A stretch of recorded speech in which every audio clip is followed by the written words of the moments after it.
곤도 마코토 의사의 사전의료 의향서. 연명치료는 절대 하지 말아 주십시오. 나는 오늘까지 자유롭게 살아왔습니다. 좋아하는 일에 열중하며 행복한 인생을 살았습니다. 그러니 나답게 생을 마감하고 싶습니다. 지금 나는 의식을 잃어가고 있거나 불러도 아주 약하게 반응할 뿐이라고 생각합니다. 이미 자력으로는 호흡도 거의 불가능할지 모릅니다. 하지만 이대로 눈을 감아도 전혀 여한이 없습니다. 그러니 구급차는 절대 부르지 말아 주십시오. 이미 병원에 실려왔다면 인공호흡기를 연결하지 마십시오. 연결했다면 떼주십시오. 자력으로 먹거나 마실 수 없다면 억지로 음식을 입에 넣지 말아 주세요. 수액도, 튜브 영양도, 승합제, 수혈, 인공투석 등도 포함해 연명을 위한 치료는 그 어떤 것도 하지 말아 주십시오. 이미 하고 있다면 전부 중단해 주시기 바랍니다. 만약 내가 고통을 느끼고 있는 것 같다면 모르핀처럼 통증을 완화시키는 처치는 감사히 받겠습니다. 지금 내 생명을 연장하고자 전력을 다하고 계시는 분께 진심으로 감사드립니다. 그러나 죄송하지만 나의 바람을 들어주십시오. 나는 이 문장을 냉정하게 생각한 후에 작성했으며 가족의 동의도 받았습니다. 연명치료는 일절하지 않았으면 좋겠습니다. 부디 마지막 소원을 들어주시기 바랍니다. 결코 후회하지 않을 것을 여기에 맹세합니다. 의사에게 살해당하지 않는 47가지 방법의 저자 곤도 마코토의 책을 읽어보신 적이 있으신가요? 병보다 무서운 과잉 진료의 진실, 병원에 자주 갈수록 빨리 죽음을 맞게 되는 현실을 냉철하게 조언한 양심의사의 책입니다. 암은 절제하지 않아야 낫는다. 항암제는 대부분의 암에 효과가 없다. 건강검진은 백해무익하다 등 의료계의 상식을 뒤엎는 발언들로 의학계의 이단아로 평가받으면서도 굴하지 않고 환자의 편에서 진실을 말해왔습니다. 현직 전문의의 솔직한 고백에 이 책을 만난 것은 행운이라고 할 정도로 많은 이들이 열광하고 있는데요. 의료도 비즈니스입니다. 환자를 상품으로만 취급하는 의료 현실에서 자신보다 환자를 더 사랑한 의사의 진심 어린 고백을 여러분들과 꼭 함께 나누고 싶습니다. 환자는 병원의 봉이 아니다. 왜 의사들은 예방주사와 약을 권할까? 사람들은 재채기가 나오면 곧바로 병원에 달려가고 의사는 진짜로 감기 기운이 있다는 소견만으로 약을 무더기로 처방한다. 어디 그뿐인가? 혈압을 한번 재볼까요? 아, 혈압이 조금 높군요. 약을 먹는 게 좋을 것 같습니다. 혈당치도 염려되네요라며 검사를 줄줄이 권하는 경우도 많다. 환자들은 이런 의사의 말에 친절한 선생님이라며 고마워한다. 그리고 매년 독감 예방 주사를 맞고 건강검진이나 암검사도 규칙적으로 받는다. 혈압이 높다거나 폐에 음영이 보인다는 소견을 들으면 새파랗게 질려서 의사에게 들은 대로 약을 먹고 정밀검사를 받는다. 특히 암 진단을 받으면 수술, 항암제, 방사선 등의 표준 치료를 의사가 권하는 대로 순순히 받아들인다. 환자들은 의료도 비즈니스이며 그것이 의사의 생계수단임을 인식하지 못한다. 현재 의사들 대부분은 병자를 가능한 한 늘려서 병원으로 끌어들이지 않으면 살아남을 수 없다. 한마디로 의사의 가모니설에 넘어가는 당신은 의사의 봉인셈이다. 의사들이 환자들에게 수술이나 치료를 권하는 데는 병원의 수익을 올리고 새로운 치료제를 판매하기 위한 제약회사의 음모가 숨어 있다. 우리가 매년 받는 건강검진 역시 수익을 올리기 위한 병원 사업의 일환이다. 제약회사도 마찬가지다. 건강염려증에 빠진 사람들을 어떻게 해서든지 환자로 만들어서 효과도 증명되지 않은 치료약과 건강보조식품을 지속적으로 팔아야 먹고 살 수 있다. 문제는 이들이 돈만 강탈해가는 것이 아니라는 사실이다. 혈압 강화제나 콜레스테롤 수치를 낮추는 약은 생명을 단축할 위험도 높일 수 있다. 심지어 합성 비타민이 폐암을 유발한다는 연구 결과도 있다. 당신이 이 책을 읽는 순간 의사들과 제약업계는 두려움에 떨 것이다. 이 책에는 당신에게 숨겨왔던 놀랍고도 끔찍한 진실들이 담겨 있기 때문이다. 병원에 자주 가는 사람일수록 빨리 죽는다. 흥미로운 최근의 데이터 한 가지를 소개해 볼까 한다. 의료 서비스의 만족도가 가장 높은 그룹은 가장 낮은 그룹보다 입원 일수가 9%가 많았고 의료나 약에 소비하는 돈도 9%가 많았다. 의료 서비스에 만족하는 사람의 경우 유비무환의 마음으로 몸에 어떤 이상이 있으면 곧장 의사에게 진찰을 받고 좋은 약을 먹거나 빨리 입원하는 성향이 있다. 그런데 4에서 5년 동안 전체 조사 대상자를 추적조사한 결과 만족도가 가장 높은 그룹은 만족도가 가장 낮은 그룹에 비해 사망률이 26%나 높았다. 병원이나 약에 많은 돈을 쓰고 입원 기간이 길수록 수명이 단축되다니 놀라운 일이 아닐 수 없다. 아마 의사회는 이런 결과를 세상에 밝히고 싶지 않았을 것이다. 의사 말을 절대적으로 믿어서는 안 된다. 40년 동안 의사로서 일을 해온 내가 무엇보다 자신있게 말할 수 있는 것은 병원에 자주 갈수록 약이나 의료행위로 수명이 단축되기 쉽다는 사실이다. 의사를 찾아가면 갈수록 검사를 자주 하게 되고 그 결과 이상이 발견되어 약을 먹거나 수술을 하게 된다. 암이 발견되면 수술, 항암제 그리고 방사선이 표준 치료 방식이라는 말로 다짜고짜 소중한 위나 자궁을 잘라내거나 죽을 만큼 고통스러운 항암제 치료를 하게 된다. 그 치료로 인한 스트레스도 엄청나고 그야말로 몸에 나쁜 일만 행할 뿐이다. 대부분의 약은 병을 고치는 힘은 없고 부작용은 크다. 감기약이나 해열제라도 치명적인 쇼크 반응이 일어날 수 있다. 폐암 치료용 항암제 1회사의 경우 승인 후 3년 동안 이 약을 복용한 8만여 명의 환자 중 600명에 달하는 사람들이 사망했다. 암보다 약이 훨씬 무섭다고 해도 과언이 아니다. 또한 개복 수술을 할 때 복막을 건드리면 즉시 상처가 생겨 유착이 일어난다. 그로 인해 장이 막히면 굉장히 고통스럽고 정상세포의 경계가 무너진 곳에 암세포가 끼어들어 증식하기 쉬워진다. 내가 의사가 된 지 얼마 안 되었을 때는 암은 수술이나 항암제로 치료된다고 굳게 믿고 있었다. 하지만 수많은 환자를 지켜보면서 장기를 절제해도 암은 낫지 않고 항암제는 고통을 줄 뿐이라고 생각하게 되었다. 믿는 자는 구원을 받는다라는 말이 있지만 의료행위에 대해서만큼은 믿지 말고 합리적으로 생각하는 것이 매우 중요하다. 노화 현상을 질병으로 봐서는 안 된다. 현대사회에서 성인이 걸리는 질병은 대부분 노화 현상으로 의사에게 치료를 받거나 약으로 고칠 수 있는 것이 아니다. 고혈압, 고콜레스테롤 혈증, 당뇨병 등의 성인병을 생활습관병으로 부르기로 했다. 좋지 않은 생활습관 때문에 그런 병에 걸린다는 의미이다. 그리고 건강검진을 의무화해 대사증후군을 마치 범죄인 양 단속하고 혈압이나 혈당치가 기준치에서 벗어나면 약으로 수치를 개선하도록 하는 등 국민의 건강을 엄격하게 지도관리하기 시작했다. 하지만 이 같은 질병의 근본 원인은 노화이기 때문에 저항을 한들 억지로 강을 거슬러 올라가는 셈이다. 즉, 생활습관병보다는 성인병이라는 표현이 본질에 훨씬 더 가깝다. 사람들은 대개 몸이 어딘가 좋지 않을 때 어떤 병명으로 규정되면 비교적 안심하는 반면에 나이 탓이라고 하면 언짢아 한다. 하지만 몸도 자연의 일부로 받아들이는 편이 좋다. 노화란 세포의 유전자에 상처가 생기고 그것이 축적되어 몸에 여러 가지 장애를 일으키는 육체적 변화이다.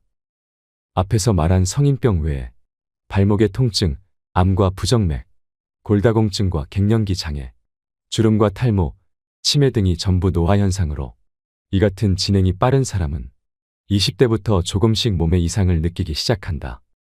정도의 통증이나 불편함은 자연의 섭리이니 어쩔 수 없다라고 생각하고 그런 증상과 잘 사귀어 나가는 것이 합리적인 태도이다. 이런 증상을 함부로 약을 사용하여 억눌러서는 안 된다. 혈압 130은 위험 수치가 아니다. 혈압의 기준치는 각 질환별로 전문학회가 정하고 있는데 서로 담합해서 근거 없이 수치를 정하는 경향이 강하다. 특히 고혈압의 기준치 조작은 눈뜨고 지켜볼 수 없을 정도로 심각하다. 사실 고혈압은 90% 이상이 원인 불명이다.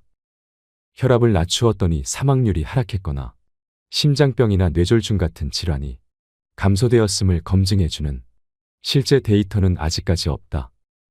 성인이 되면 동맥도 노화로 딱딱해져서 혈액을 흘려보내는 힘이 약해진다. 따라서 우리 몸은 나이를 먹을수록 혈압을 높이려고 한다. 뇌나 손발 구석구석까지 혈액을 잘 전달하기 위해서다. 이런 상태를 약으로 떨어뜨리면 지각이 둔해지거나 몸이 휘청거리게 된다. 핀란드의 한 연구팀이 75세부터 85세까지의 혈압 강화제를 먹지 않는 남녀 521명을 추적 조사했는데 그 결과 80세 이상 그룹에서는 최고 혈압이 180 이상인 사람들의 생존율이 가장 높고 최고 혈압이 140 이하인 사람들의 생존율은 뚝 떨어졌다. 그런데도 우리는 최고 혈압이 130만 넘어가면 위험하다며 약을 권하고 있다. 기준치를 낮춘 결과 제약업계는 호황을 누리고 있다. 기준치를 슬쩍 손본 것만으로 매출이 6배로 증가한 것이다. 그야말로 혈압 상술의 대성공이라고 말할 수 있다. 또한 이 같은 기준치를 정하는 기준작성위원회 다수가 제약회사에서 거액의 기부금을 받고 있는 것도 문제이다. 콜레스테롤은 지금도 여전히 나쁜 성분으로 취급되지만 사실은 장수의 원료이기도 하다. 추적 조사한 결과 남성과 여성 모두 콜레스테롤 수치가 가장 낮은 그룹에 총사망률이 가장 높았다.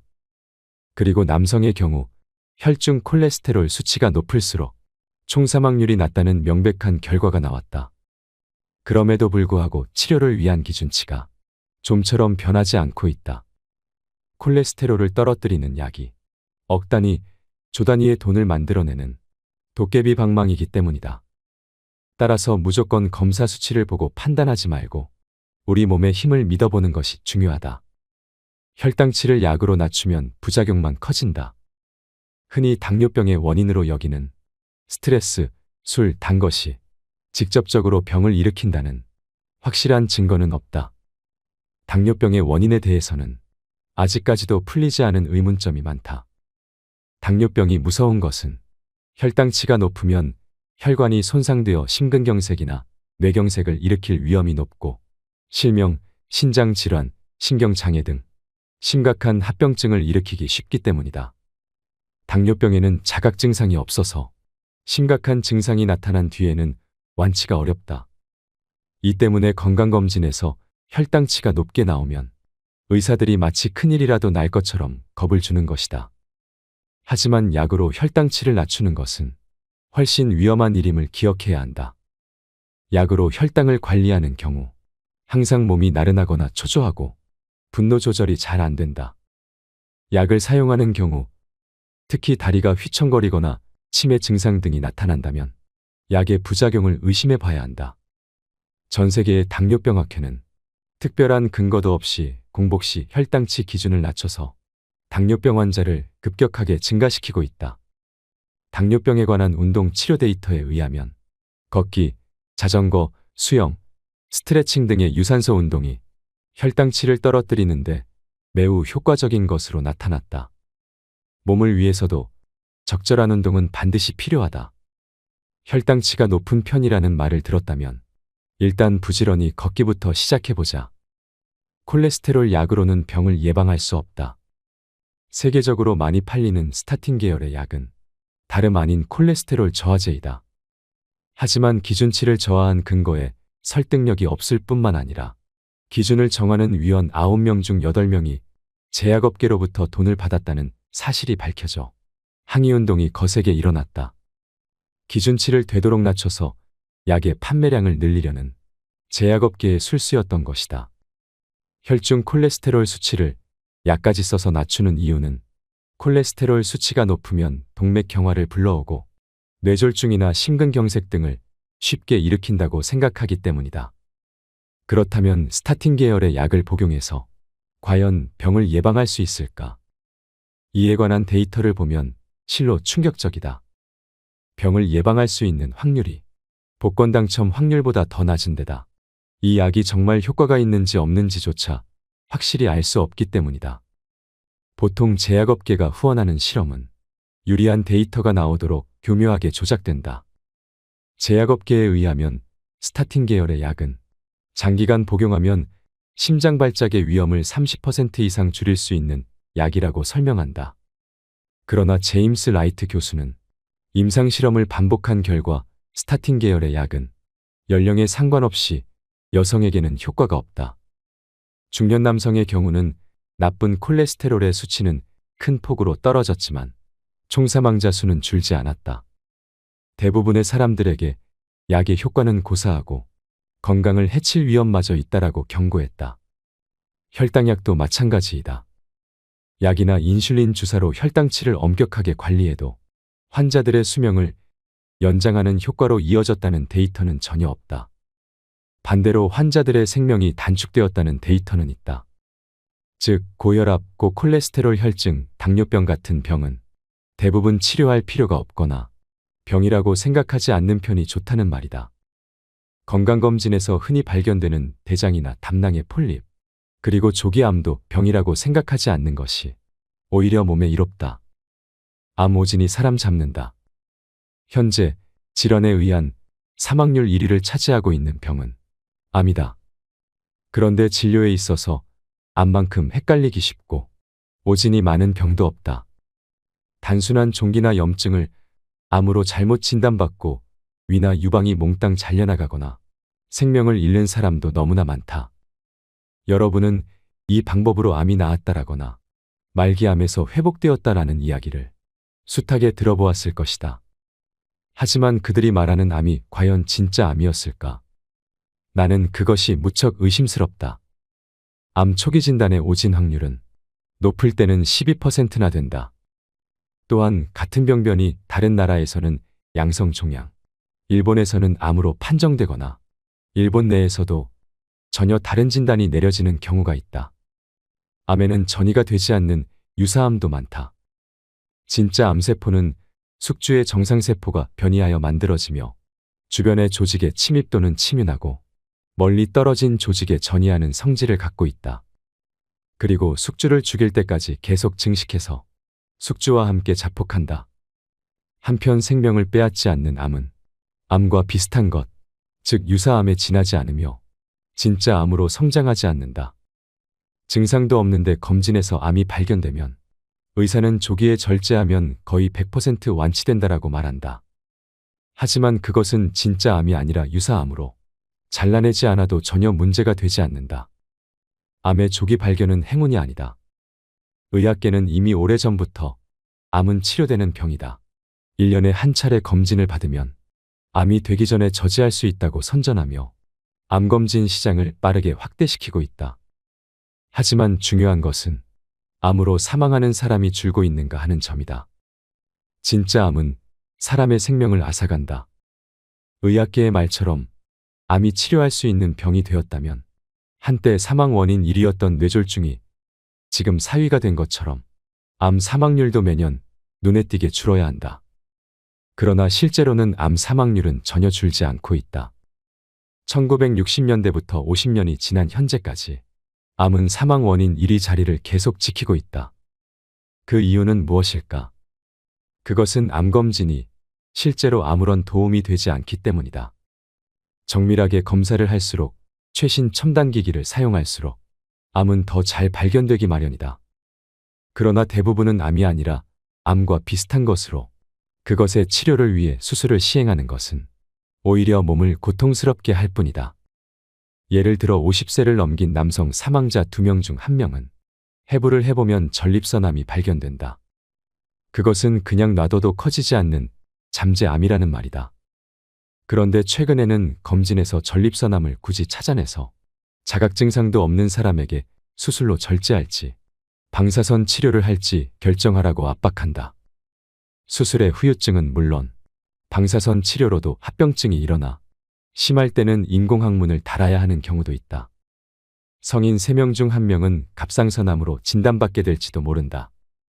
하지만 일본의 경우 갑상선암으로 죽는 사람은 암에 의한 총사망자 수의 0.1%, 즉 연간 약 300명에 불과하다. 서양의 경우 폐암, 대장암, 유방암의 제비뽑기 실험이 여러 차례 행해진 바 있는데 검진을 해도 검진을 하지 않아도 사망률은 같다라는 결과가 나왔다. 일본에서는 1989년에 야스오카 마을이 암검진을 그만두었는데 이후 그 지역에서 암으로 인한 사망자 수가 눈에 띄게 줄어들었다. 이러한 결과로 추측할 수 있는 것은 검진을 받으면 불필요한 치료를 받고 수술 후유증이나 항암제 부작용, 정신적인 스트레스 등으로 빨리 죽는 사람이 많아진다는 점이다. 암 수술을 하면 사망률이 높아진다. 나을 가망이 없는데도 하는 수술, 다른 치료법이 명백히 효과적인데도 하는 수술, 수술 자체로 인해 환자의 수명이 단축되고 마는 사례가 빈번하게 발생하고 있다. 암 수술의 문제점 중 하나는 암은 절제하더라도, 즉 수술은 성공해도 수술 후의 장애로 사망할 위험이 매우 높다는 것이다. 환자가 암 수술 직후에 사망하는 일이 많은데도 재판에서 시시비비가 가려지는 경우가 극히 드문 것도 이상한 일이다. 수술 전에 암에 대한 공포심이 한껏 조장되기 때문에 유족이 암이었으니 어쩔 수 없다라고 포기하는 것일지도 모른다. 다른 병이나 부상도 마찬가지이지만 암으로 의사가 수술을 권할 때는 그 수술이 정말로 필요한지 철저하게 알아보고 결정해야 한다. 한 번의 CT 촬영으로도 발암 위험이 있다. 엑스레이 검사나 CT 검사 등에 의한 의료 피폭에는 무관심한 실정이다. 무엇보다 건강한 사람이 방사선에 대해 가장 조심해야 할 것은 방사선 검사이다. 방사선은 세포 속의 DNA를 무조건 손상시킨다. 촬영 시 노출된 방사선 양에 따라 차이는 나지만 반드시 발암에 영향을 미친다. 하지만 국가나 의료기관은 의료 피폭의 위험은 거의 없다는 식의 거짓말만 반복하고 있을 뿐이다. CT 검사의 피폭설량은 일반 X선 촬영의 200에서 300배나 된다. 단 한 차례의 CT 촬영으로 발암 사망 가능성이 있다는 말이다. 흉부에 국한된 CT 검사에서도 의료 피폭설량은 믿기지 않을 정도로 많은 것으로 나타났다. CT 검사로 인해 몸을 해치는 일이 없도록 부디 주의하기를 바란다. 의사를 믿을수록 심장병에 걸릴 확률이 높다. 요즘 질병의 조기 발견이나 예방, 조기 치료 등 예방의학이 대유행이다. 의학계 입장에서 어디가 아프거나 문제가 있어서 병원을 찾는 사람만 진찰하다가는 환자 수는 점점 줄어들기 때문에 건강하게 살고 있는 사람들로부터 병을 찾아내고 치료함으로써 업계의 번영을 꾀하고 있는 실정이다.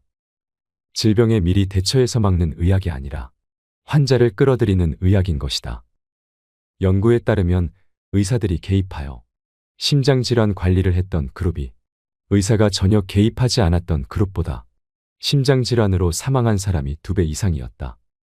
이러한 결과의 원인을 살펴보면 증상이 없는데도 고혈압이나 고콜레스테롤 등을 약으로 낮추면 수치는 개선되어도 심장에는 좋지 않다. 검사에서 병이나 이상이 발견되어 의사로부터 지도나 약 처방을 지속적으로 받으면 그것이 정신적 스트레스가 되어 심근경색이나 우울증으로 이어진다이다. 3종류 이상의 약을 한꺼번에 먹지 마라. 가능한 한 모든 약의 사용을 중단하라. 나는 모든 환자들에게 한 번에 3종류 이상의 약을 처방하는 의사는 믿지 말고 5종류 이상의 약을 한꺼번에 먹는 행위는 상당히 위험하다라고 누누이 강조하곤 한다. 약을 몇 종류나 복용하면서도 늘 몸이 좋지 않다는 환자나 고령자 중에서 치매나 현기증이 나타나는 경우는 약을 전부 중단하라고 조언한다. 약의 복용을 그만둬도 약효는 얼마간 지속되면서 자연스럽게 떨어지므로 금단 증상이 일어나는 일 없이 몸 상태가 거의 호전된다. 약은 독이다. 모든 약에는 부작용의 위험이 있다. 실명, 목숨을 앗아가는 폐렴 등 심각한 약해가 일어나고 있는데도 이런 일이 어둠 속에 묻혀버리는 것은 의사나 제약회사가 병사라고 거짓 보고를 하거나 환자 측도 약의 부작용이라고는 생각지 못하기 때문이다. 나는 흔히 약의 부작용이라고 부르는 것은 약해가 일어났을 때를 위한 구실일 뿐이라고 생각한다. 즉, 약의 작용은 전부 주작용이며 병을 치료하기는커녕 오히려 병을 가져오거나 악화시키고 최악의 경우 죽음에 이르게 하는 위험한 것이라고 생각한다. 감기에 걸렸을 때 항생제 먹지 마라. 감기에 걸리면 우리 몸은 기침이나 콧물로 바이러스를 몸 밖으로 몰아내고 체온을 높여 외부의 적과 맞서 싸우는 백혈구를 활발하게 활동하도록 한다. 이러한 기침과 열을 약으로 억누르는 것은 감기와의 싸움에 찬물을 끼얹는 격이다. 따라서 바이러스가 몸에 눌러앉아 감기가 좀처럼 낫지 않는다. 독감을 백신으로 막았다거나 타미플루, 리렌자 같은 약으로 치료했다는 실질적인 증거는 없다. 반면에 그 약해로 인한 뇌장애나 사망 사건은 헤아릴 수 없을 정도로 많이 일어나고 있다. 감기에 걸렸을 때 가장 빨리 낫는 방법은 몸을 따뜻하게 하고 느긋하게 쉬는 것이다. 독감인 경우에도 유럽에서는 약을 처방하지 않고 일주일 동안 집에서 안정하라고 하는 의사도 적지 않다. 감기에 걸려 열이 40도까지 올라가더라도 열 때문에 뇌에 문제가 생길 염려는 없다. 오히려 해열제의 부작용에 의한 뇌장애나 사망 위험을 생각한다면 가능한 한 해열제를 피하는 것이 현명하다. 항생물질은 바이러스에는 효과가 없는 데다 그로 인해 내성균이 발생하는 등 골치 아픈 문제를 일으킨다. 따라서 가벼운 감기인데도 항생물질을 처방하는 의사는 가까이 하지 않는 편이 좋다. 항암 치료가 시한부 인생을 만든다. 최근에는 암으로 인한 시한부 6개월이나 3개월 선고가 유행하고 있는 듯하다. 하지만 다행스럽게도 의사가 말하는 환자의 여명 진단은 믿을 것이 못 된다. 어떤 환자는 폐암 사기로 온몸에 암이 전이된 상태였는데 각종 임상 데이터로 판단할 때 반년 이내에 50%가 사망하고 3년 생존율은 10%였다. 하지만 나는 늘 말해왔듯이 환자에게 전이가 되었어도 암에 의한 자각 증상이 없으면 당장 죽지는 않습니다. 바로 죽는 경우는 항암제 치료나 수술을 받았을 때뿐입니다 라고 설명했다. 이에 그 환자는 늑골과 폐의 통증이 심할 때만 방사선 치료를 받고 그 외에는 어떤 치료도 받지 않았다. 심지어 좋아하는 담배를 계속 피우면서 그 후로 3년 9개월 동안이나 살다가 평온하게 눈을 감았다. 또 다른 환자는 자궁암 수술을 받고 얼마 후 림프절에 암이 재발했다. 당시 그녀는 산부인과 의사로부터 즉시 재수술하지 않으면 반년 내에 죽는다라는 말을 들었다고 한다. 하지만 그녀는 암이 재발한 상태 그대로 방치하기로 결정했다. 그 후 암은 반년 만에 크기가 2배가 되었지만 선고된 기간이 훨씬 지났는데도 지금까지 자각 증상도 없고 여전히 활기차게 생활하고 있다. 그녀는 웃으며 내게 말했다. 그 의사가 한 말은 거짓말이었어요. 의사의 시한부 진단을 믿을 수 없는 3가지 이유. 첫 번째 이유는 암의 성장 속도가 사람에 따라 다르기 때문이다. 두 번째는 암 병소가 사람의 생명을 앗아갈 정도로 성장하려면 의외로 시간이 많이 걸리기 때문이다. 세 번째는 암이 커지면서 성장 속도가 둔화되는 경우가 많기 때문이다. 여명 진단을 어느 정도 내릴 수 있는 것은 중요 장기들이 손상되어 기능이 떨어졌을 때다. 그러나 중요 장기에 전이가 되더라도 자각 증상이나 기능 부전이 없으면 그보다 훨씬 오래 살 수 있다. 이때도 항암제 치료를 하게 되면 바로 사망하는 경우가 있다. 항암제 치료를 받지 않으면 3개월밖에 못 살고 항암제 치료를 받으면 1년은 살 수 있다는 식으로 치료를 권하는 의사라면 당장 뒤도 돌아보지 말고 도망쳐 나오길 바란다. 암은 건드리지 말고 방치하는 편이 낫다. 암과 싸울수록 고통에 시달리다 죽는다. 자려면 암이 날뛴다는 속설이 있을 정도로 체내에 메스가 들어가면 정상세포의 경계가 무너진 곳에 숨어있던 암세포가 끼어들어 쉽게 증식한다. 게다가 지금 있는 암을 아무리 크게 잘라내도 그것이 진짜 암이라면 암은 사라지지 않는다. 발견되기 전에 이미 여기저기로 전이한 상태이기 때문이다. 항암제는 암 치료에 아무 소용이 없다. 흔히 항암제가 효과가 있다는 것은 암덩어리를 일시적으로 줄인다는 의미일 뿐이다. 그 암덩어리는 반드시 다시 커진다. 즉, 항암제가 효과가 있다는 것은 암을 치료하거나 좀 더 살게 된다는 말이 아니다. 암은 대부분 위암이나 폐암, 유방암처럼 덩어리로 이루어진 고형암으로 이런 암에는 항암제가 무의미하다. 즉, 항암제는 고통스러운 부작용과 수명을 단축시키는 효과밖에 없다는 말이다. 나는 많은 암 방치 환자를 지켜봐왔지만 몇 개월 만에 사망한 사람은 한 명도 보지 못했다. 위암, 식도암, 간암, 자궁암 같은 암은 방치하면 통증 같은 증상으로 고통스러워하지 않아도 된다. 고통 속에 몸부림치면서 죽어가는 것은 불필요한 치료 때문인데 의사들은 가족에게 치료는 무서운 것임을 알려주지 않는다. 습관적으로 의사에게 약을 처방받지 마라. 항생제에 대한 세균의 내성이 강해지고 있다. 한국은 아주 심각한 병원 내 감염 국가이다. 세균이 내성화하면 그때까지 효과가 있던 약이 더 이상 듣지 않기 때문에 간단히 치료할 수 있는 증상도 악화되고 생명까지 위험해진다. 암방치요법은 환자의 삶의 질을 높여준다. 편안한 죽음을 원한다면 암은 그냥 내버려둬라. 암은 치료하지 않으면 통증을 통제할 수 있고 그 결과 죽기 직전까지 치매에 걸리거나 의식불명 상태가 되는 일 없이 비교적 맑은 정신을 유지할 수 있다. 건강검진 등으로 암을 억지로 찾아내지 말고 만약 발견되더라도 치료하지 않으면 오히려 오래 살 수 있다. 편안하게 죽는다는 것은 자연스럽게 죽는 것이다. 무리한 연명치료로 환자를 고통스럽게 하지 마라. 주의해야 할 것은 수액주입이다. 대부분은 환자의 신체 부분에 정맥에 관을 꽂아 하루 종일 수액을 주입하게 된다. 하지만 그렇게 하면 주입량이 많아지기 때문에 환자의 몸이 수분으로 붓게 된다. 그 수분이 폐에 다다르면 폐에 물이 차서 호흡이 힘들어지고 환자가 고통스러워한다. 가족 입장에서는 어떻게든 영양을 공급해주고 뭐라도 해야 할 것 같은 마음에 수액 주입을 하는 경우가 많지만 그것은 환자를 익사시키는 것과 다를 바 없다. 수액 주입을 하지 말고 환자가 고목이 말라가듯 자연스럽게 숨을 거두게 하는 편이 낫다. 그것이 환자에게는 고통 없이 가장 편안하게 죽음을 맞을 수 있는 방법이다. 병원 측은 경제적인 목적이 있기 때문에 어차피 수액을 주입할 거면 무슨 약이라도 같이 넣어보자 라고 생각하는 의사가 많기 때문에 항생제까지 투여하는 경우도 있어서 환자가 더욱 고통을 겪게 된다. 환자를 위하는 마음에서 만들어낸 의료처치가 오히려 문제거리가 되는 일이 흔히 있다. 콧구멍을 통해 위까지 튜브를 삽입해 영양분을 주입하는 비강영양이나 배에 구멍을 내어 위에 직접 튜브를 삽입해 영양과 수분을 주입하는 위로도 그런 경우이다.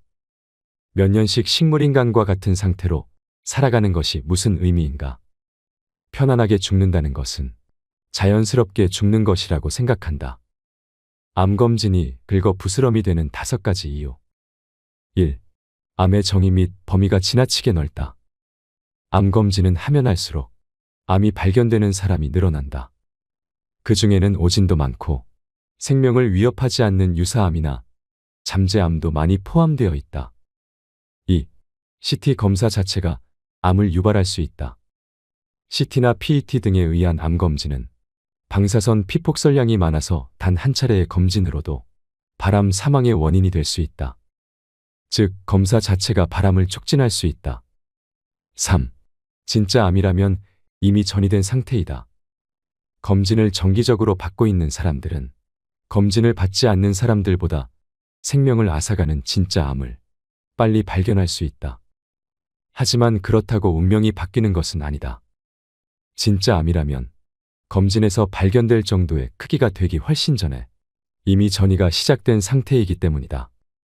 반면에 검진을 받지 않는 사람들은 암검진에서 발견될 암을 그냥 방치해두게 된다. 그러나 사망자 수는 검진을 받고 있는 그룹과 다르지 않다. 4. PET 검사는 피폭량이 많다. PET 검사는 CT 등의 검사로 발견하지 못하는 암 병소를 찾아내는 경우가 자주 있다. 하지만 그 병소는 이미 전이가 일어나고 있는 진짜 암이거나 유사암이므로 일찌감치 발견해도 수명은 늘어나지 않는다.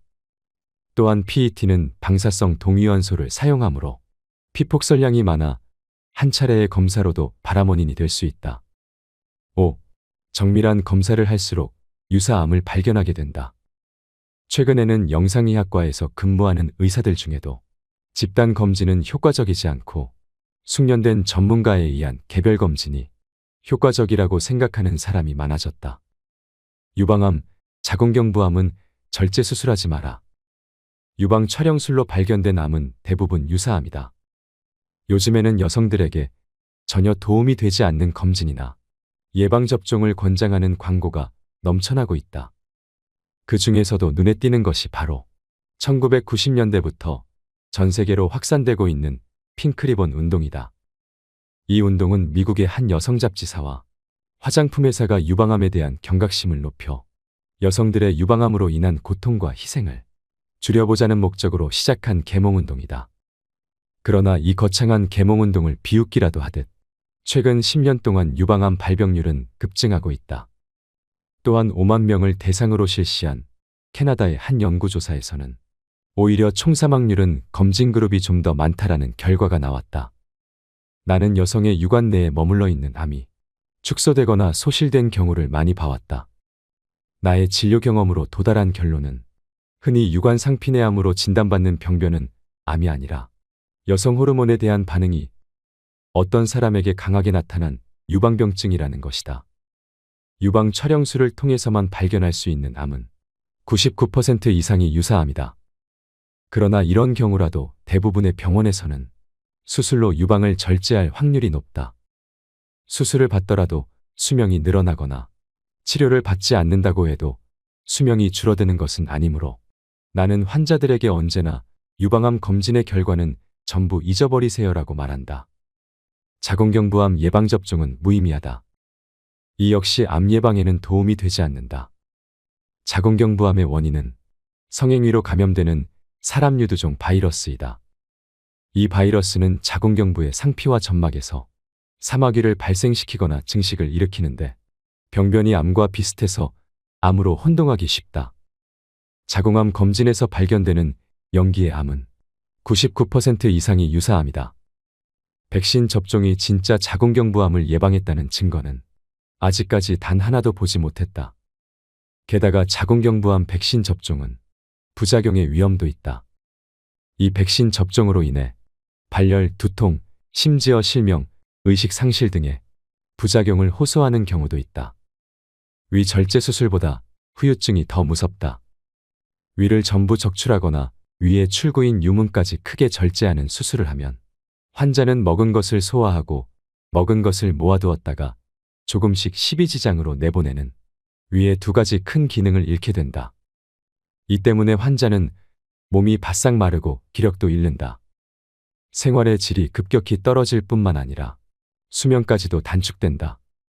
이전에 외래 환자로 나를 찾아온 A씨는 자신의 담당 의사에게 조기 위암이 발견되었는데 위의 3분의 1을 수술로 잘라내지 않으면 2년에서 5년 정도 고통을 겪다가 죽게 된다라는 말을 들었다고 한다. 다른 의견을 기대하며 찾아간 또 다른 병원에서도 똑같은 말을 들었다. 그는 나와 상담을 한 뒤 위를 잘라내지 않겠다는 결심을 했는데 그로부터 1년 후에 받은 검사에서 암이 흔적도 없이 사라졌다. 검사를 한 때로부터 5년도 더 지난 지금 그는 여전히 건강한 상태를 유지하고 있다. 1cm 미만의 동맥류는 파열 가능성이 낮다. MRI나 뇌파검사 같은 뇌종합검진은 득보다 실이 많다. 세계 최초의 뇌영상 검사는 1988년 신경외과 의사가 개설했다. 그는 미파열 동맥류를 발견해 처치하면 뇌졸중을 줄일 수 있다라고 믿었다. 하지만 그것을 데이터로 입증하지는 못했다. 이와 관련해 신문에 한 가지 일화가 소개된 적이 있다. 65세의 여성이 뇌영상 검사를 받고 의사로부터 다음과 같은 이야기를 들었다고 한다. 뇌혈관에 볼록하게 부풀어 오른 뇌동맥류가 있습니다.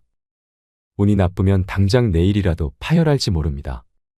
수술로 이것을 예방할 수 있습니다. 파열의 위험보다 수술의 위험이 훨씬 낮아요. 수술 받으시겠습니까? 수술을 선택한 그 여성은 수술 후 오른쪽 반신이 마비되고 언어에 장애가 왔으며 2년이 지나도록 혼자 힘으로는 일어나지도 못하고 있는 상황이라고 했다. 수술을 집도한 의사는 수술 후 수술은 하지 않았어야 했다. 파열 가능성은 1에서 2%밖에 되지 않았다라고 말했다고 한다. 미파열 동맥류 수술 자체가 치명적인 위험을 야기한다. 채소 주스, 면역요법 등 수상한 암 치료법에 주의하라. 의사들이 일반인을 대상으로 이 방법으로 암을 치료할 수 있다라고 주장하는 내용의 저서가 무수히 쏟아져 나오고 있다. 그러나 안타깝게도 전이암이 사라졌다거나 말기암의 증상이 나타나 죽음의 문턱까지 갔다가 다시 살아온 사람은 내가 진찰한 수백 명의 환자와 세계의 여러 논문을 봐도 한 사람도 없다. 실질적으로 암 진단에 꼭 필요한 병변의 일부를 채취해 현미경으로 세포를 조사하는 일조차 하지 않은 엉성한 에피소드가 지나치게 많았다. 예컨대 폐의 음영을 전이암으로 진단하고 자신의 요법을 권한 뒤 암이 사라졌다고 주장하는 식의 속임수가 얼마든지 가능한 것이다. 왜 수상한 암 치료법이 효과가 있는 것처럼 생각될까? 첫째는 외국에서는 양성종양으로 보는 것을 우리나라에서는 암이라고 부르는 경우도 많기 때문이다. 두 번째는 방사선이나 항암제를 같이 사용하는 경우가 많아서 어떤 것이 효력을 나타냈는지 알 수 없기 때문이다. 세 번째는 그때까지의 치료법을 그만둔 덕분일지도 모르기 때문이다. 상태가 개선되고 좀 더 오래 살게 된 데에는 항암제 사용을 그만둔 효과가 크게 작용했을지도 모른다. 암을 치료한다는 방법들은 하나같이 연명 효과조차 증명되지 않았음에도 비용은 상당하다. 특히 프로폴리스, 상황버섯 배양균 개체 등은 의사 말대로 복용할 경우 한 달에 많은 돈이 드는 것이 보통이다. 큰돈을 지불하고 명을 단축한 환자들의 사례도 많다. 혈액암은 고형암과 달리 항암제가 잘 듣는데도 자연 치유력을 높이는 요법에 집중해 세상을 떠난 환자가 있었다. 어떤 환자는 내게는 비밀로 하고 양나무 달인물을 계속 마시다가 갑자기 온몸의 피부가 벗겨져 고통 속에서 숨을 거두었다. 면역력으로는 암을 이길 수 없다. 면역력을 강화해도 암에는 아무런 의미가 없다. 즉, 효과가 없다라는 설이 상식이다. 면역세포요법은 거들떠보지도 않을 뿐더러 면역이라는 이름이 붙은 요법으로 환자를 끌어모으는 의사는 사기꾼 취급을 받는다. 수술로 인한 의료사고가 너무 잦다. 사례 1. 검진 때 권유받은 검사를 받은 후 급성 췌장염에 걸렸다. 췌관에 조영제를 주입할 때 어떤 원인으로 췌액이 새어나와 주변의 조직을 녹이면 그렇다. 사례 2. 암을 절제해 놓고는 암이 아니라고 한다. 사례 3. 목이 부어서 간호사가 진통제를 넣었는데 식물인간 상태가 되었다. 해열 진통제의 부작용으로 급성 쇼크가 일어날 수 있다. 체중과 콜레스테롤을 함부로 줄이지 마라. 갑자기 살이 빠지면 암이 증식한다. 식사요법은 대개 섭취 칼로리를 줄이고 육식을 하지 않거나 현미와 채소만 먹는 식이므로 단숨에 살이 빠진다. 암 환자가 그런 식으로 살이 빠지면 몸의 저항력이 떨어져서 암세포가 믿기지 않을 정도로 폭발적으로 증식해 결국 생명을 잃게 된다. 건강조사 데이터에서도 알 수 있듯이 대사증후군에 막 접어든 정도, 즉 약간 뚱뚱한 사람이 가장 오래 살고 콜레스테롤 수치가 높을수록 장수한다. 정상세포를 강하게 하는 것이 암에 대한 저항력을 높이는 지름길인 것이다. 적정량을 지키면 술은 장수에 도움이 된다. 건강이 나빠지면 의사로부터 가장 먼저 듣는 말이 금주와 금연이다. 확실히 흡연은 삼가야 한다. 한편 술은 지나치지만 않으면 오히려 수명을 연장해 준다고 생각한다.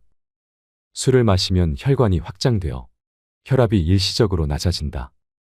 스트레스로 신경이 곤두설 때 술을 마시면 마음이 편안해지거나 긴장이 풀리는 것도 혈관 확장 효과 때문일 것이다.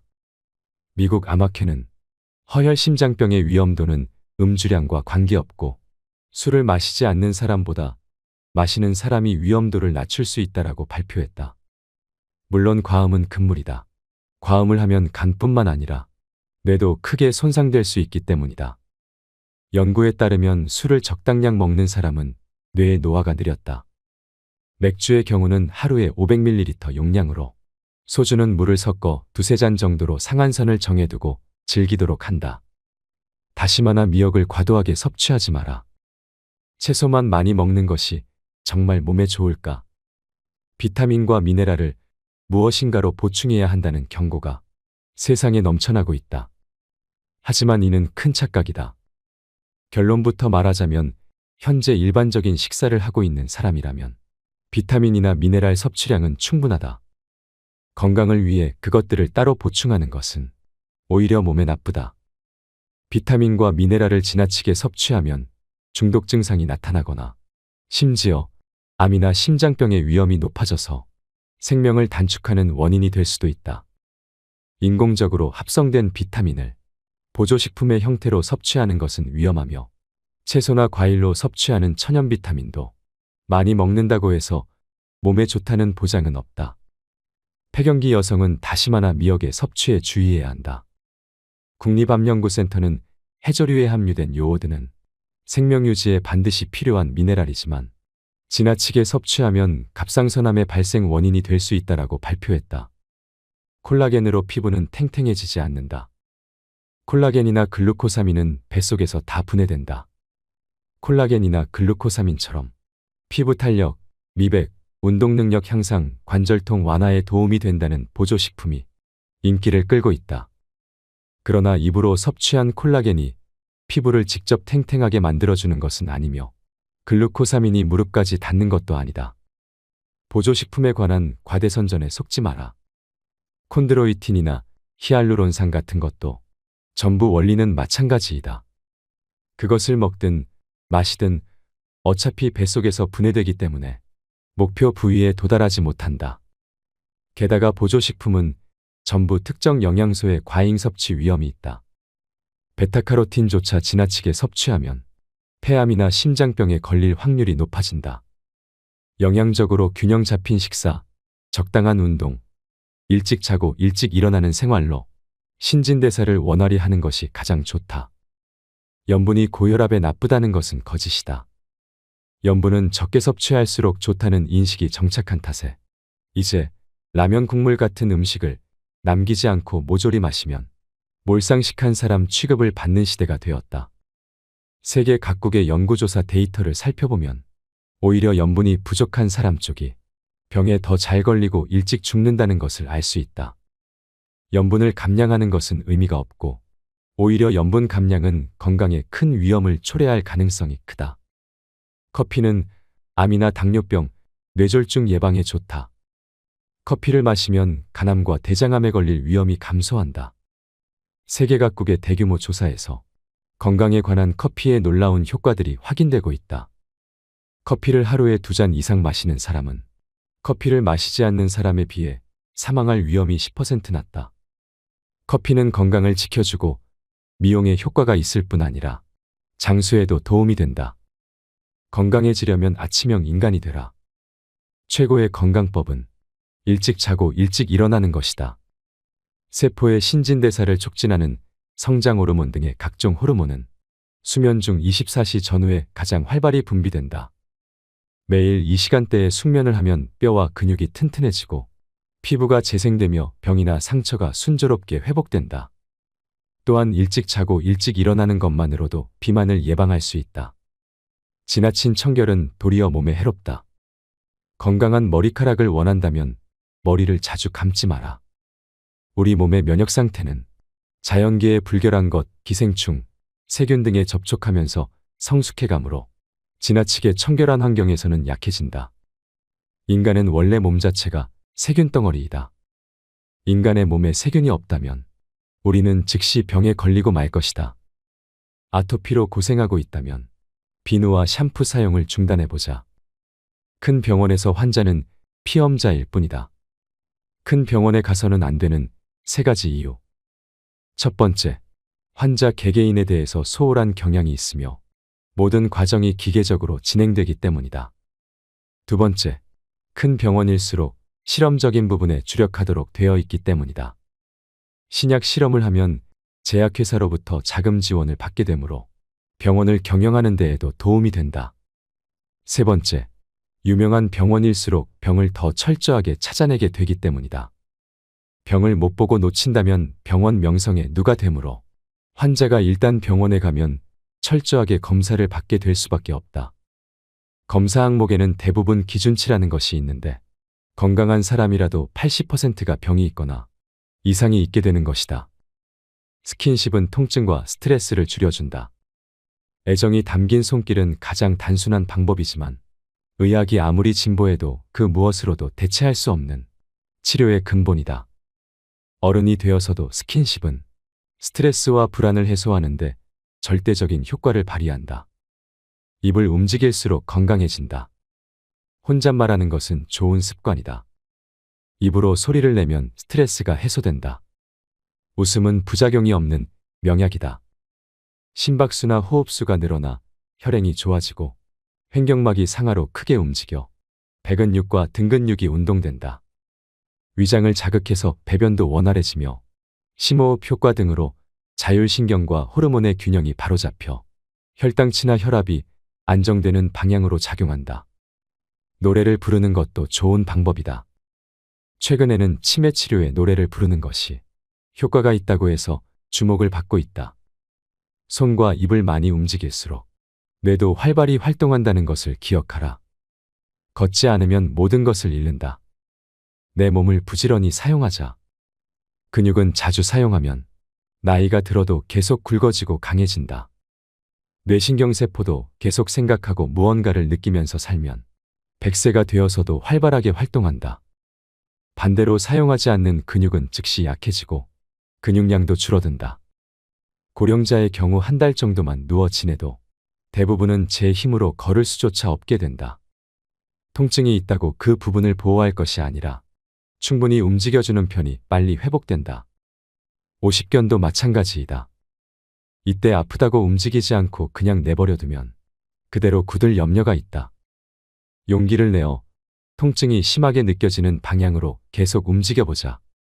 독감 예방접종은 하지 않아도 된다. 독감 백신은 독감 예방에 효과가 없다. 백신을 맞은 그룹과 맞지 않은 그룹을 비교했더니 독감 예방 효과가 전혀 없었다라는 데이터가 나왔다.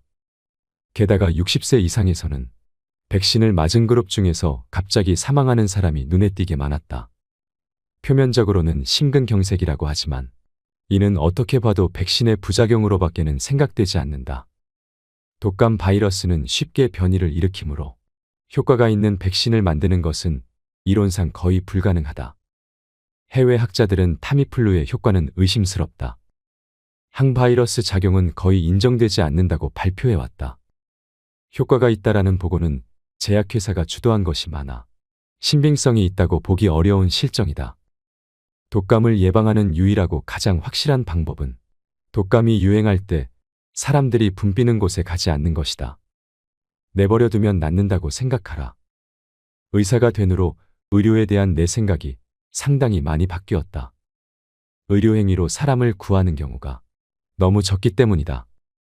독감은 치료할 수가 없고 암, 신장병, 간염의 경우 낫지 않는 것은 어떻게 해도 낫지 않는다. 약을 사용하면 부작용이 심하고 오히려 목숨이 단축되는 경우도 많다. 당뇨병, 류머티스는 수치를 낮추거나 통증을 완화하는 정도밖에 치료할 수 없다. 이런 맥락에서 의료행위와 관련하여 흥미로운 실화가 있다.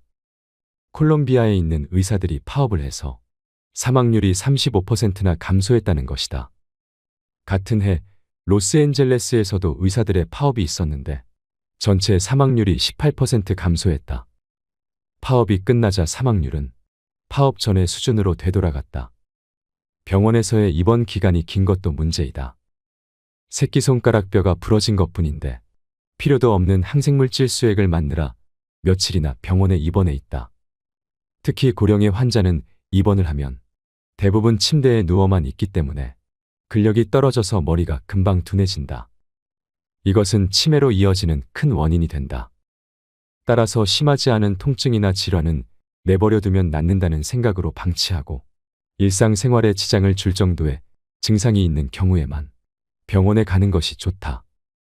수술이나 입원을 권유받을 경우에는 정말로 그것이 필요한지 모든 정보를 찾아본 후에 결정하도록 한다. 건강하게 오래 살 수 있는 4가지 습관. 첫째, 응급 상황일 때 외에는 병원에 가지 않는다. 이것만으로도 검사로 인한 방사선 피폭이나 의미 없는 수술, 약해로 고통받거나 사망할 위험이 크게 감소한다. 둘째, 사전의료 의향서를 작성한다. 의식을 잃었을 때 연명치료에 대한 자신의 의사를 명확하게 기록으로 남기고 가족에게 전달한다. 셋째, 넘어지지 않도록 주의한다. 나이가 들면 몸의 균형을 잡기가 어려워서 쉽게 골절을 일으킨다. 그러면 그대로 몸져눕게 되면서 의식까지 단숨에 흐려지는 경우가 많다. 계단 오르내리기는 균형 감각을 돕는 좋은 훈련이므로 평소 계단을 이용하도록 하자. 다치지 않게 반드시 난간을 잡고 오르내리도록 한다. 넷째, 치매를 방지하기 위해 노력한다. 치매 환자를 보살피는 것은 너무나 힘든 일이므로 가족을 불행하게 하지 않기 위해서라도 손발을 부지런히 움직여 치매를 예방하도록 하자. 희로애락이 강한 사람일수록 치매에 안 걸린다. 치매는 흔히 고독병이라고 불린다. 하루 종일 혼자서 텔레비전만 보는 일상이 계속되면 순식간에 치매가 온다. 텔레비전을 보고 있을 때의 뇌는 완전히 수동적이 되어 멍하니 앉아있는 것과 똑같은 상태이므로 점점 퇴화된다. 또한 손발을 거의 움직이지 않으므로 몸도 쇠약해진다. 취미생활이나 소일거리로 손발과 머리를 자주 쓰는 사람은 치매에 잘 걸리지 않는다. 의식적으로 희로애락의 폭을 넓히는 것이 좋다. 즉, 여러 가지 일에 호기심을 가지며 즐거울 때나 기쁠 때 크게 웃고 슬플 때나 화가 날 때는 마음껏 우는 것이다. 100세까지 일할 수 있는 인생을 설계하라.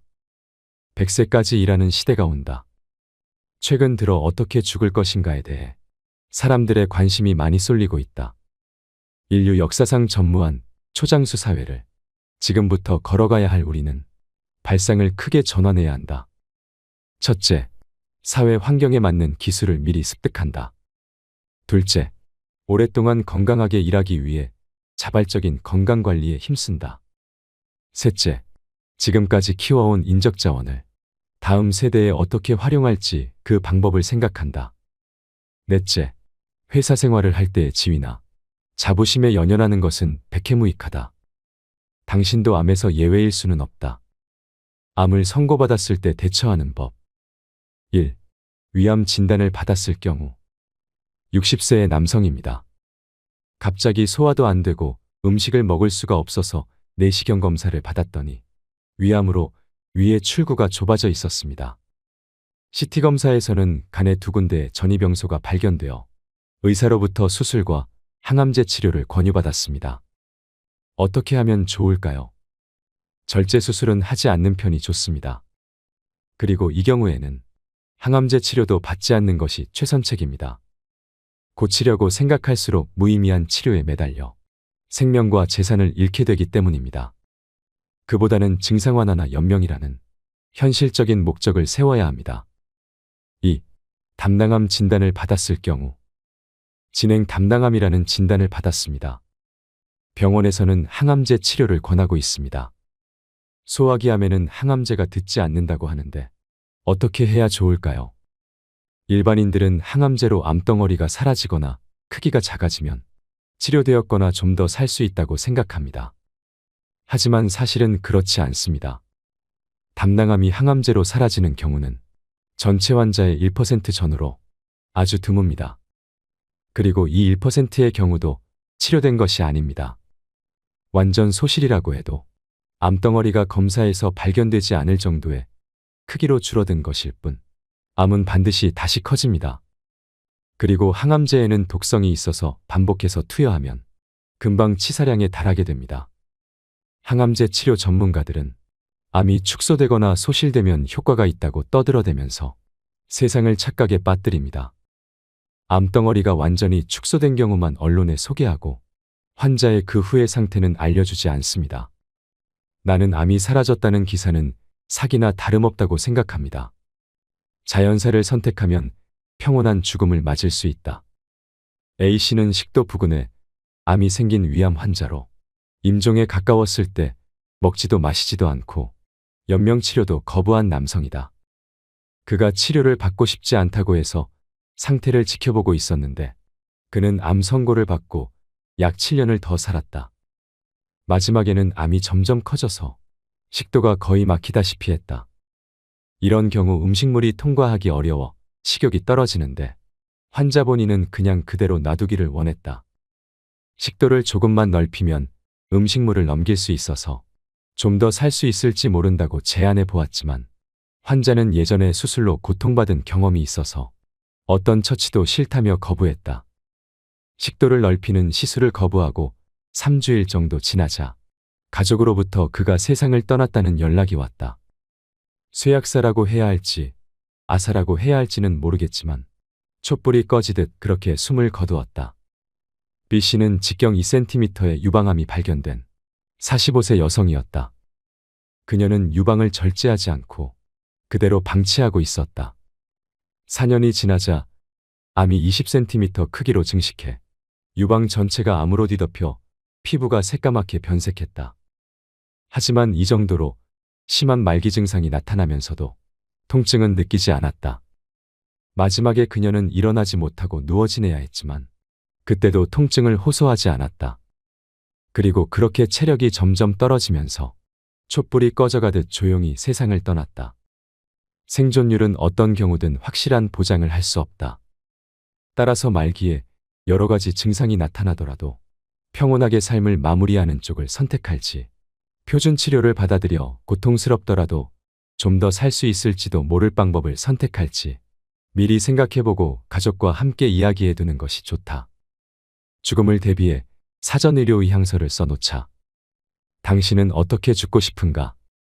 현대사회에서 자신의 집에서 생을 마감할 수 있는 사람은 소수에 불과하다. 쓰러져도 그냥 놔둘 것, 옆에 오지도 말 것. 이것은 내가 작성해서 가족에게 건네둔 사전의료 의향서 요지이다. 밖에서 쓰러지면 보통은 곧바로 응급실로 실려간다. 뇌출혈이라면 의사는 머리를 열고 혈관을 묶어 지혈한 다음 혈전을 제거한다. 심근경색이라면 심장혈관의 가능관을 삽입하고 막혀있는 혈전을 약으로 녹인다. 자력으로 호흡할 수 없는 경우는 기관에 관을 넣어 인공호흡기에 연결한다. 요즘 세상은 이처럼 고도의 치료술이 발달되어 있기 때문에 단숨에 죽는 일이 결코 쉽지 않다. 그리고 이런 치료를 받으면 상당히 높은 확률로 반신불수 등의 심각한 후유증을 떠안게 된다. 재활치료는 너무나 힘들고 튜브나 인공호흡기에 연결된 채로 죽는 것은 정말이지 싫다. 나는 수명에 몸을 맡기고 자연스럽게 죽고 싶다. 인간은 누구나 죽습니다. 단지 우리는 선택할 수 있을 뿐입니다. 병원에 돈을 갖다 바치면서 온몸에 수액을 맞으며 고통 속에서 죽어갈 것인지 아니면 사랑하는 사람들에게 둘러싸여 마지막 순간을 평온하게 맞을 것인지 말이죠. 저는 어차피 피할 수 없는 죽음이라면 평온하게 집에서 가족들의 보살핌을 받으며 죽어가는 것이 가장 행복한 죽음이라고 생각합니다. 우리는 공부해야 합니다. 모르고도 당하고 알고도 당하는 일은 앞으로는 없어야 합니다. 아픈 환자들이 병원과 제약회사의 마케팅 전략에 더 이상 속지 않기를 바랍니다. 어떤 주사나 약보다도 애정이 담긴 손길이 치료의 근본이며 사람들과의 친밀한 스킨십이 통증을 약화시키고 건강을 유지하게 해준다는 사실을 잊어서는 안 될 것입니다. 오늘도 여러분들이 써주신 댓글을 읽으며 참 많은 생각을 하게 됩니다. 인생 철학과 함께 해주시는 모든 분들이 마음의 상처와 아픔을 씻어내고 단 한 분이라도 고통 없이 편안한 죽음을 맞이할 수 있었으면 좋겠습니다. 이상으로 인생 철학이었습니다. 철학이 있는 당신의 삶을 응원합니다.